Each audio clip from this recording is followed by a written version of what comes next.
नमस्कार साथियों, मैं बसंत उत्सव क्लासेस में आपका बहुत बहुत स्वागत करता हूं। पिछली क्लास में सब्जेक्ट वर्ब एग्रीमेंट यानी सिंटेक्स की सामान्य हमने परिचय समझा था और मैंने आपसे कहा था कि जो सिंटेक्स होता है साथियों, इसमें क्या होता है, ये मुख्य रूप से सिंटेक्स भी कहा था, सब्जेक्ट वर्ब एग्रीमेंट भी कहा जाता है। यानी कि सब्जेक्ट के साथ वर्ब का एग्रीमेंट यानी उसकी सहमति, यानी किस सब्जेक्ट के साथ कौन सी हम क्रिया या फिर वर्ब का प्रयोग करें। ठीक है, तो यानी कि सिंगुलर सब्जेक्ट अगर हैं, अगर सब्जेक्ट सिंगुलर है तो वर्ब भी सिंगुलर होगी, सिंगुलर वर्ब होगी। ठीक है, सब्जेक्ट अगर सिंगुलर है, सिंगुलर सब्जेक्ट है, सिंगुलर वर्ब का प्रयोग होगा।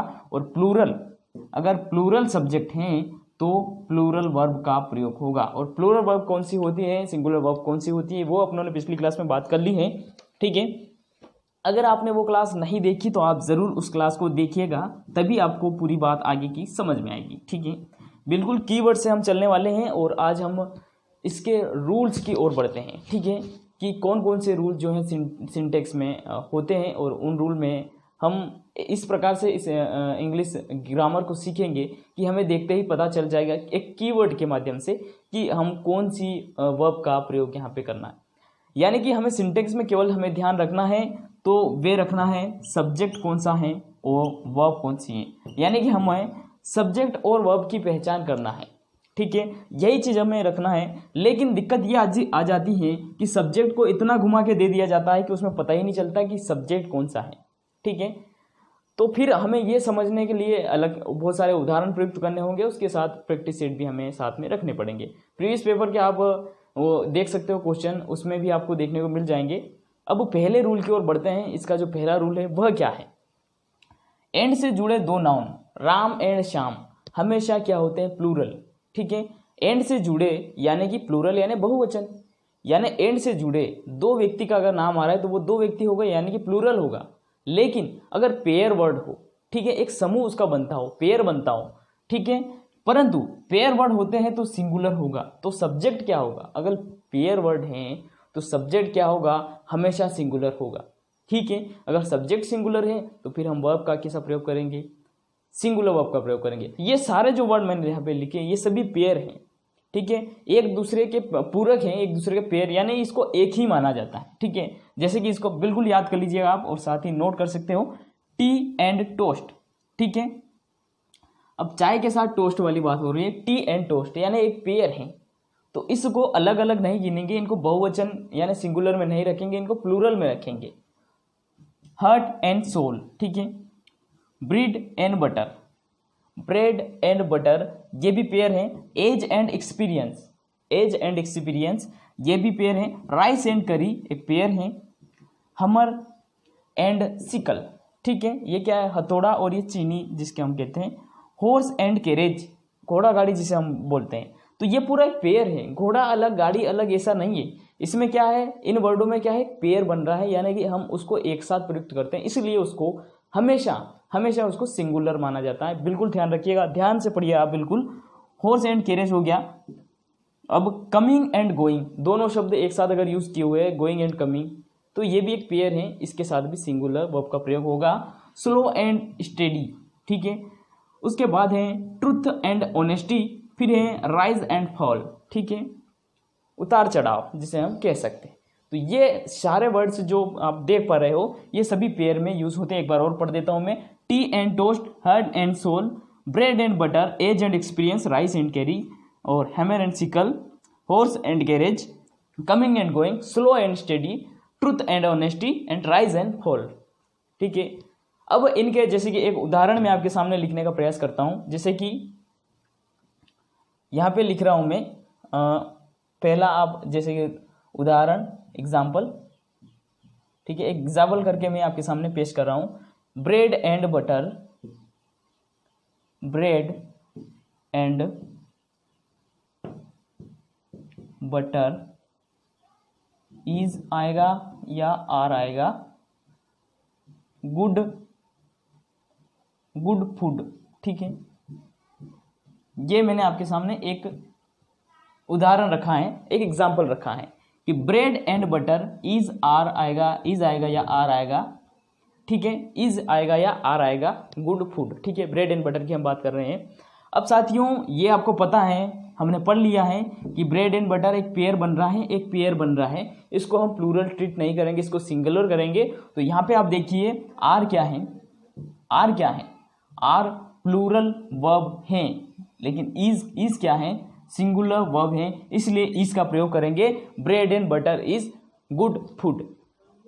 इसी प्रकार से और भी बहुत सारे उदाहरण जो कि हम आगे लिखते हैं और उनको समझने का प्रयास करते हैं। तो प्यारे दोस्तों इस रूल्स के कुछ और महत्वपूर्ण एग्जाम्पल है, ठीक है, जैसे कि मैंने पहला लिखा है एज एंड एक्सपीरियंस, ब्रिंग आएगा या ब्रिंग्स विजडम टू मैन। दूसरा आपके सामने उदाहरण है horse and carriage is are ready for the journey. तीसरा है rice and curry is my all time favourite. अब चौथा है rise and fall is a common thing in life, ठीक है। और भी आपने देखा था, अगला जो एक और लिख लेते हैं going and coming, going and coming is not a easy, not a easy without bike. तो प्यारे दोस्तों क्या कहा था मैंने कि जब वर्ड्स, ये निम्न जो मैंने वर्ड्स बताए हैं, ये अगर पेयर में होते हैं, ये आपको कहीं भी दिखाई देते हैं, तो आप सीधा सा वहाँ पे सीधा सा कॉन्सेप्ट लगाएंगे, ना पढ़ने की ज़रूरत है ना हिंदी करने की ज़रूरत है, कोई भी हिंदी नहीं करना है, इंग्लिश से इंग्लिश टू इंग्लिश पढ़ना है, ठीक है। जहाँ पे ज़रूरत पड़ेगी वहाँ पे देखेंगे, ठीक है। तो यहाँ पे कोई हिंदी करने की ज़रूरत नहीं है। आपको दिख गया एज एंड एक्सपीरियंस, ठीक है, पेयर वर्ड आपको दिख गया है, इसका मतलब कि ये एक सब्जेक्ट है, ठीक है। सब्जेक्ट की पहचान भी हम ऐसे कर लेंगे धीरे धीरे, जब और भी एग्जाम्पल्स आप देखेंगे। तो एज एंड एक्सपीरियंस, ठीक है, बात किसकी हो रही है, एज एंड एक्सपीरियंस, ये पूरा एक क्या बन गया, सब्जेक्ट बन गया, इसकी बात हो रही है। अब ब्रिंग आएगा या ब्रिंग्स विजडम टू मैन। अब साथियों यहाँ पे सिंगुलर क्या है, ये सिंगुलर सब्जेक्ट है, एसएस सिंगुलर सब्जेक्ट है और सिंगुलर वर्ब का प्रयोग होगा, ठीक है। तो क्या आएगा, एस लगा हुआ जो ब्रिंग लिखा हुआ ये आएगा, न कि ब्रिंग आएगा, क्योंकि ब्रिंग क्या है, प्लूरल वर्ब है, ठीक है। कैसे, मैंने आपको बताया था, जब नाउन के साथ एस या ईएस लगा हुआ होता है तो वह प्लूरल होता है, तो वह क्या होता है, प्लूरल हो जाता है। कुछ नाउन ऐसे भी होते हैं जिनके पीछे एस या ईएस नहीं लगा सकते, जैसे कोई नेम हुआ, लेकिन जब वर्ब के पीछे एस या ईएस लगा है, एस या ईएस लगा है, तो वे सिंगुलर होगा, अगर एस या ईएस नहीं लगा तो वे प्लूरल होगा, बिल्कुल उलट है, ठीक है। तो हमें ये जानना है कि इसमें नाउन कौन सा है, जैसे मैंने बताया नाउन और प्रोनाउन, इनको जानना जरूरी है, पहले इनकी पहचान होगी तब हम इजीली तरीके से कर पाएंगे, ठीक है। तो वर्ब के साथ एस या ईएस लगता है तो साथियों वह सिंगुलर होगा, वह सिंगुलर वर्ब होगा, इसलिए ब्रिंग आएगा। यहाँ पे देखिए हॉर्स एंड कैरेज क्या आएगा, इज आ जाएगा, ठीक है, is ready for the journey.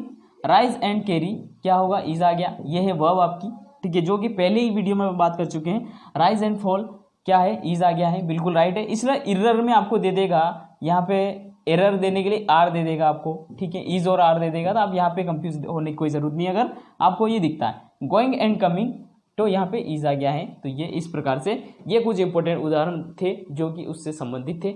अब अगले रूल की ओर बढ़ते हैं। आप स्क्रीनशॉट ले सकते हो या फिर साथ ही नोट डाउन कर लें जो कीवर्ड्स मैंने बताए हैं। अंत में हम जब पूरा सिंटेक्स सब्जेक्ट वाला एग्रीमेंट हमारा पूरा हो जाएगा तो हम प्रैक्टिस सेट जरूर लेके आएंगे और प्रैक्टिस सेट को करेंगे, फिर हमारा कोई भी क्वेश्चन जो सिंटेक्स से आया है बिल्कुल गलत नहीं होगा। बिल्कुल आप स्क्रीनशॉट ले सकते हो। अब बात करते हैं रूल नंबर 2 की। अब रूल नंबर 2 में क्या दिया गया है, यदि एंड से जुड़े दो नाउन के साथ प्रोनाउन या आर्टिकल लगा हो पहले, यानी दो नाउन जुड़े हुए हैं एंड से, उनके पहले प्रोनाउन है या फिर आर्टिकल है, तो फिर वह प्लूरल होगा, वह सब्जेक्ट कौन सा होगा, प्लूरल होगा। लेकिन ध्यान रखने योग्य बात यह है, लेकिन जब केवल पहले वाले नाउन के साथ अगर आर्टिकल लगा हुआ है तो फिर वह सिंगुलर ही माना जाएगा, यानी कि दोनों ही नाउन में जो आने वाला वर्ड है वह सिंगुलर, एक ही व्यक्ति की बात हो रही, एक ही पर्सन की बात हो रही, ऐसा माना जाएगा, ठीक है। अब इस चीज़ को हम एक इजी तरीके से भी लिख सकते हैं या फिर एक सूत्र में भी हम उसे बांध सकते हैं जो कि समझना और भी इजी हो जाएगा। ठीक है, एंड से जुड़े दो नाउन, ठीक है। अब उनके साथ आर्टिकल हो या फिर प्रोनाउन हो, तो यहाँ लिख सकते हैं अपन आर्टिकल या फिर प्रोनाउन हो। किससे जुड़ा है? प्लस नाउन से जुड़ा है। और फिर ये पहला नाउन हो गया है और एंड है, बीच में क्या है? एंड है। फिर दूसरा नाउन हो गया है, तो दूसरे नाउन से पहले भी क्या लगा? ठीक है, क्या लग? दोनों नाउन, यानी पहला नाउन हो गया है, दूसरा नाउन के पहले भी अगर आर्टिकल है या फिर प्रोनाउन है, ठीक है, और प्लस क्या हो गया? नाउन हो गया, ठीक है। तो ये कुछ ज़्यादा लंबा हो गया है, इसको हम सीधा लिख सकते हैं आर्टिकल प्रोनाउन, या शॉर्ट फॉर्म में मैं लिख सकता हूँ इसको, जैसे कि मैंने लिखा है कि आर्टिकल या फिर प्रोनाउन शॉर्ट लिख रहा हूँ मैं। यहाँ पे पहला नाउन हो गया है प्लस एंड, और यहाँ पे आर्टिकल या फिर प्रोनाउन और प्लस नाउन नंबर दूसरा हो गया है। तो फिर क्या होगा? फिर जो वर्ब आएगी वह क्या होगी? वह साथियों प्लूरल होगी। वर्ब क्या होगी? प्लूरल होगी, ठीक है। इस प्रकार से हमने इसको सूत्र में बांधने का प्रयास किया है। लेकिन जब पहले वाले नाउन के साथ आर्टिकल लगाएं, आर्टिकल लगा हुआ है ये, प्लस ये पहला नाउन है और एंड से जुड़ा है, दोनों ही नाउन एंड से जुड़े हुए होंगे, और प्लस ये दूसरा वाला नाउन है, इससे आगे कुछ भी लगा हुआ नहीं है, आर्टिकल केवल पहले वाले नाउन के साथ ही लगा हुआ है। तो यह फिर वर्ब कौन सी होगी? वर्ब कौन सी होगी साथियों? तो सिंगुलर होगी। तो वर्ब कौन सी होगी? फिर सिंगुलर वर्ब होगी। यही बात है इसमें। अब जैसे कि एक उदाहरण मैं आपको देता हूं, एक एग्जाम्पल की बात कर लेते हैं, ठीक है। जैसे कि एक एग्जाम्पल हम ले रहे हैं, the principal and the chief guest is arrived, ठीक है। यहाँ पे अब हिंदी करने की कोई भी ज़रूरत नहीं है। जैसा कि मैंने बताया है कि अगर नियम में क्या दिया गया है, अगर दोनों ही नाउन के साथ आर्टिकल लगा हुआ है तो वह प्लूरल होगा, ठीक है। यहाँ पे देखिए, अब यहाँ पे हमने गलती की है कि यहाँ पे लिखा हुआ है द आर्टिकल लगा है, प्रिंसिपल पहला नाउन हो गया, एंड से जुड़ा दूसरा नाम चीफ गेस्ट हो गया है, जो कि यहाँ पे भी द नाउन लगा हुआ है। यानी कि नियम के अनुसार अब जो वर्ब आने वाली है वे वर्ब कौन सी होगी? वे प्लूरल होगी। तो यहाँ पे इज लगा हुआ है, ये गलत है, ये एरर हो गया। तो क्या आएगा? आर आएगा। Guest are arrive. क्या होगा? Guest are arrive. अगर यहाँ पे जैसे कि दूसरे वाले इस नियम के अंतर्गत दूसरी जो बात लिखी गई है उसमें दिया गया है, अगर केवल पहले वाले व्यक्ति के साथ ही आर्टिकल लगा हुआ है, यानी पहले वाले नाउन के साथ ही आर्टिकल लगा हुआ है, तो फिर ये प्रिंसिपल भी वही है और चीफ भी वही है, यानी कि एक ही पर्सन की बात कर रहे हैं। अगर एक ही साथ आर्टिकल लगा हुआ है तो फिर दो व्यक्ति की बात बिल्कुल नहीं कर रहे हैं, एक ही व्यक्ति की बात कर रहे हैं। इसलिए फिर हम इज वर्ब यानी सिंगुलर वर्ब का प्रयोग करेंगे, ठीक है। बढ़ते हैं कुछ और इंपॉर्टेंट इसके उदाहरण की ओर, साथ ही साथ स्क्रीनशॉट ले सकते हो, लिख सकते हो, फिर आगे बढ़ते हैं। चलिए अब बात कर लेते हैं कुछ और एग्जाम्पल की। तो साथियों यहाँ पे दिया गया है नियम में कि प्रोनाउन हो या फिर नाउन हो, ठीक है। एक बार फिर से दोहराता हूं, अगर उन प्रोनाउन हो, एंड से जुड़ा नाउन या प्रोनाउन हो, उससे पहले दोनों के पहले अगर आर्टिकल लगा हुआ है तो वो प्लूरल होगा। अगर एक के साथ यानी पहले वाले नाउन के साथ ही आर्टिकल है तो फिर वह सिंगुलर होगा, ठीक है। वह सब्जेक्ट कौन सा होगा? सिंगुलर होगा। अब माय क्या है? यहाँ पे माय लिखा हुआ है, मैंने पहले ही वीडियो में बताया कि माय जो हमें प्रोनाउन की बात कर रहे हैं, प्रोनाउन क्या होता है, ठीक है। नाउन के स्थान पर प्रयुक्त होने वाला प्रोनाउन, ठीक है। जैसे कि Basant is going to market and he is marketing, ठीक है।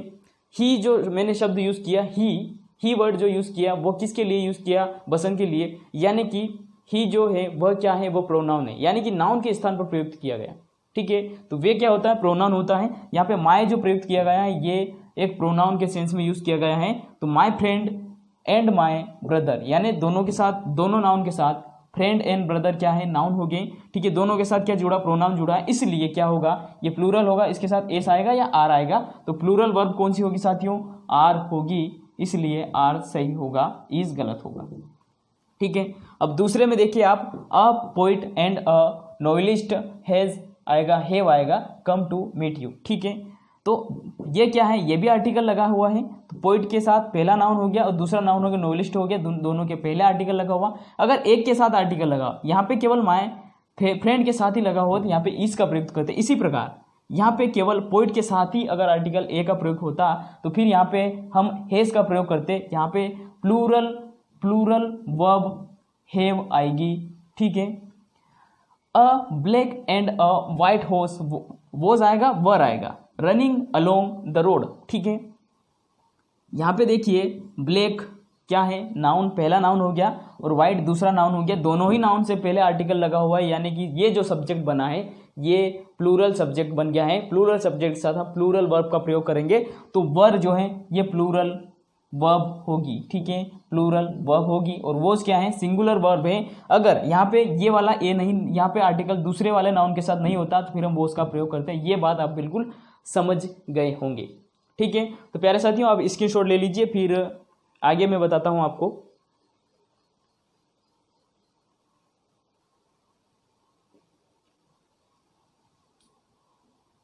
अब जरा आप अगले रूल को समझिए। रूल नंबर 3 पे हम आ चुके हैं।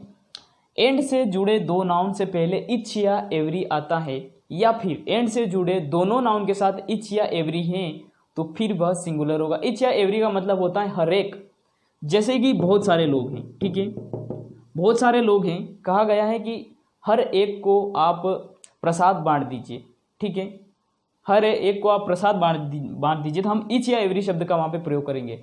हर एक की बात हो रही, न कि सभी की बात हो रही। सभी को एक साथ प्रसाद नहीं बांट सकते, या फिर कोई वस्तु देना हो उनको, सभी को एक साथ नहीं दे सकते, हर एक को ही देना होगा, यानी कि एक समय में एक ही व्यक्ति की बात हो रही है, इसीलिए इसको सिंगुलर माना जाता है, इसीलिए इसको एक ही काउंट किया जाता है, ठीक है। तो इसको हम ऐसे भी लिख सकते हैं, बिल्कुल एक सूत्र में बांध के भी हम इसके छोटे रूप में लिख सकते हैं, जैसे कि एंड से जुड़े दो नाउन हैं, ठीक है, उनसे पहले इच या एवरी आता है, ठीक है, ये आ गया इच और ये आ गया एवरी, ठीक है, और ये आ गया आपका नाउन, ठीक है, ये आ गया noun.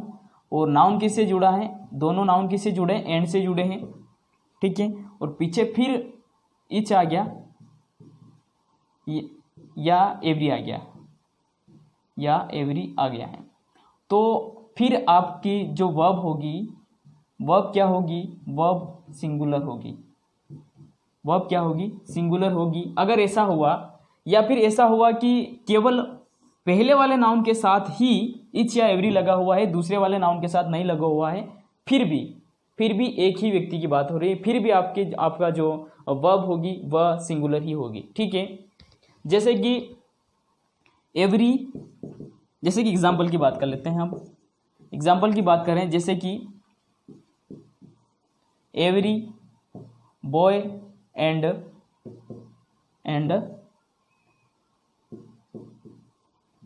Every girl is are understood, ठीक है।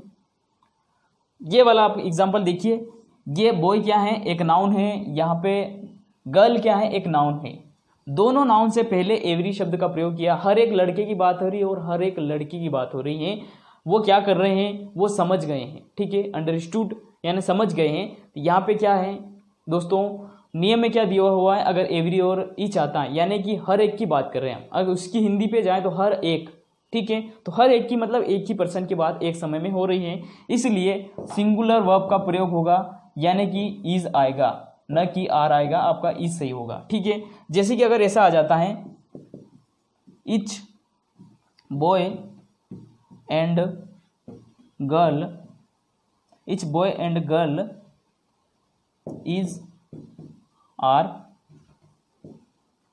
स्टडीइंग, ठीक है, इसको समझिए। दूसरा वाला आपका एग्जाम्पल यहाँ पे है, ये पहला एग्जाम्पल हो गया, इच आया है और पहले वाले नाउन के साथ प्रयोग हुआ है, दूसरे वाले नाउन के साथ नहीं हुआ है।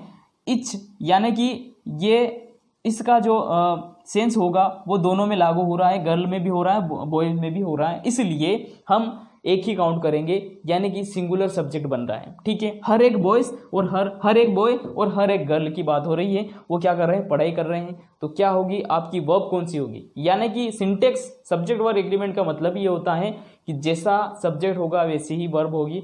अगर सब्जेक्ट सिंगुलर है तो वर्ब भी सिंगुलर होगी। तो यहाँ पे आप प्रयोग करेंगे इज का, यानी कि सिंगुलर वर्ब का प्रयोग करेंगे। ठीक है, अब आगे बढ़ते हैं। अब आशा करता हूँ आपको नियम जो है वो समझ में आ गया होगा, उसका एक सूत्र में भी बांधने का हमने प्रयास किया है। ठीक है, बिल्कुल अगर क्लास आप एक बार फिर से देखना चाहे तो रिपीट करके क्लास को देख सकते हैं। ठीक है, बिल्कुल आपको 100% देने का मैं प्रयास कर रहा हूँ, निरंतर जुड़े रहें। आप नए हैं तो चैनल को सब्सक्राइब जरूर करें, लाइक करें और अधिक से अधिक दोस्तों को शेयर करें। ठीक है, अब every man and woman in this family is are responsible for this fault. ठीक है, अब क्या दिया गया है, हमें कहीं नहीं जाना है, हमें रूल पता है, सब पता है। अब कीवर्ड्स को पकड़ो कि सिंगुलर सब्जेक्ट है या नहीं है। तो आप देख पा रहे हो यहाँ पे आपने कीवर्ड्स देख लिया है, कीवर्ड देखा आपने एवरी, यानी हर एक मैन और हर एक वुमन की बात हो रही है, हर एक मैन और हर एक वुमन की बात हो रही है, यानी कि ये एक पूरा सब्जेक्ट बन गया है। सब्जेक्ट मतलब जिसके बारे में बात कही जा रही है, मेन आइडिया। सब्जेक्ट मतलब क्या होता है, मेन आइडिया, जिसके बारे में बात कही जा रही है। तो ये पूरा सब्जेक्ट बन गया है। ठीक है, पहले वीडियो में आप देखिएगा जाके, सब्जेक्ट के बारे में हमने चर्चा की है, उसी के साथ हमने जो वर्ब, सिंगुलर वर्ब कौन सी होती है, प्लूरल वर्ब कौन सी होती है, प्लूरल सब्जेक्ट कौन से होते हैं और प्लूरल सिंगुलर सब्जेक्ट कौन से होते हैं। ठीक है, तो ये पूरा आपको समझ में आ गया है कि ये सब्जेक्ट जो बन रहा है वो सिंगुलर बन रहा है, इसलिए अब यहाँ पे आर का प्रयोग न करते हुए ये एरर हो जाएगा। अगर आर का प्रयोग आप कर दें तो फिर आपका सही होगा is responsible for this fault. ठीक है, तो प्यारे साथियों आज की वीडियो में ये 3 नियम ही काफ़ी है। बात करते हैं अब अगली क्लास में। ठीक है, बहुत बहुत धन्यवाद। लाइक करिएगा, शेयर करिएगा और सब्सक्राइब करिएगा। मिलते हैं अगले वीडियो में। बहुत बहुत धन्यवाद।